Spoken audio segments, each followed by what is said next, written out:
Youth leaders school level కన్వీనర్గా పనిచేస్తున్నాను. నా పేరు వి మల్లేష్, ఎంపీసీఎస్ బీజాపూర్, నారాయణపేట డిస్ట్రిక్ట్ రోజు మొదలైంది. సో లాస్ట్ ఇయర్ కూడా నేను సీట్ ఫెస్టివల్కి వచ్చాను సార్ ఇక్కడ. అయితే నేను సీజార్ చేస్తున్నతో కొలాబరేషన్తో ఉన్న అనేక కార్యక్రమాల్లో విధిగా పాల్గొంటూ ఉంటాను. యాక్చువల్లీ నేను medical science and traditional seats మీద కూడా నేను రీసెర్చ్ చేస్తున్నాను.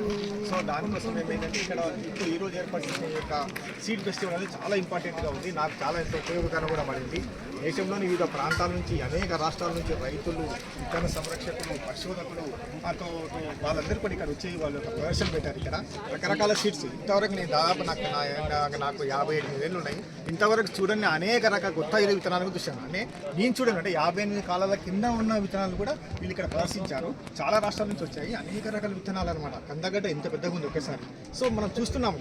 అయితే ఇక్కడ అంతా హైబ్రిడేషన్ వచ్చిన తర్వాత ఏమైపోయిందంటే మంచి పోషకాలు విలువ కలిగిన ఆహారం అంతా కూడా అంతరించిపోయింది. దానివల్ల ఏమవుతుంది, మనకు మంచి పోషకాలు అందడం లేదు. ఒకప్పుడు 150 కిలోలు 160 కిలోలు సంచిని మోసే వ్యక్తులు ఇప్పుడు 20 కిలోలు బ్యాగులు పట్టుకోలేకపోతున్నాడు. సో శారీరకంగా మానసికంగా అన్ని రకాల స్ట్రెస్ గురవుతున్నాం.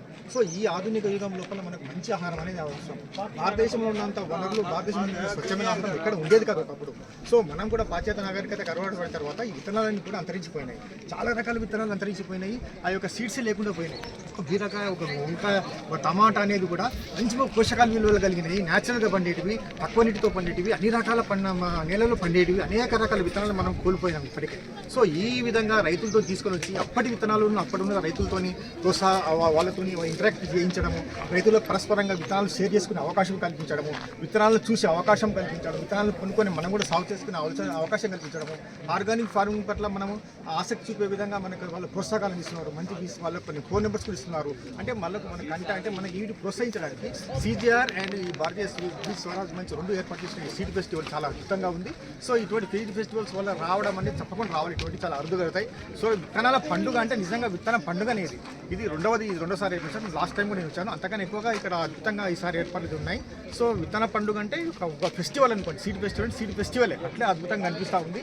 చాలామంది ప్రొఫెసర్స్ వచ్చారు, చాలామంది ప్రముఖులు వచ్చారు, విద్యార్థులు వస్తున్నారు ఇక్కడికి. అందరికీ కూడా నెక్స్ట్ జనరేషన్కి మన యొక్క క్వాలిటీ ఆఫ్ సీడ్స్ని మనం అందించే అవకాశం ఉంది. సో మన భారతదేశంలో పండుతున్న అనేక రకాల పంటల యొక్క వివరాలు వాళ్ళకి తెలిపే అవకాశం ఉంది. ఒక వరి చూడండి, వరి పెట్టారు అక్కడ దాదాపు 124 రకాల వరి రకం కూడా ఉన్నాయి. నేను చూడలేదు ఇంతవరకు. మనం చూసేది మామూలుగా హంస అండ్ సోనా అండ్ బాస్మతి బియ్యం ఇవి చూస్తుంటాం. సో అన్ని రకాల పోషకాలు కలిగిన వడ్లు కూడా అంతరించిపోయింది. ఒకప్పుడు అవన్నీ పండించేవారు, ఎవరు తినేవారు కూడా, మన పూర్వీకులు అందరూ కూడా. సో అవన్నీ కూడా మనకి ఇబ్బందిగా ఏమంటారు అంతరించిపోయినాయి. సో అవన్నీ కూడా కాపాడదీసే లోపల వీళ్ళు చేస్తున్న కృషిని మనం అభినందనగా చెప్పవచ్చు. మేము కూడా నెక్స్ట్ జనరేషన్ నేను టీచర్గా కాబట్టి నెక్స్ట్ నా స్టూడెంట్స్కి నేను కూడా ఈ సీడ్ ఫెస్టివల్కి ఇంపార్టెన్స్ చెప్పు స్కూల్ లెవెల్ కూడా ఒక సీడ్ ఫెస్టివల్ ఏర్పాటు చేయాలని అనుకుంటున్నాను. ఆ స్కూల్ లెవెల్ కూడా సీడ్ ఫెస్టివల్ ఏర్పాటు చేసి ఆ ప్రాంతంలో లభించే ప్రత్యేకమైన కూరగాయలు కానీ ఆ ప్రాంతంలో లభించే విత్తనాలను సేకరింపజేసి విద్యార్థులకు గుర్తింపజేసి వాటి ఇంపార్టెన్స్ని తెలియని విషయంతో నేను ఇక్కడ ఈరోజు ఈ ఫెస్టివల్ చూసిన తర్వాత నాకు నిర్ణయం తీసుకున్నాను. తప్పకుండా నెక్స్ట్ జనరేషన్కు ఒక ఉపాధ్యాయుడుగా ఇవన్నీ కూడా ఈ విషయాలన్నీ కూడా ఇక్కడ అందించాలని అనుకుంటున్నాను సార్.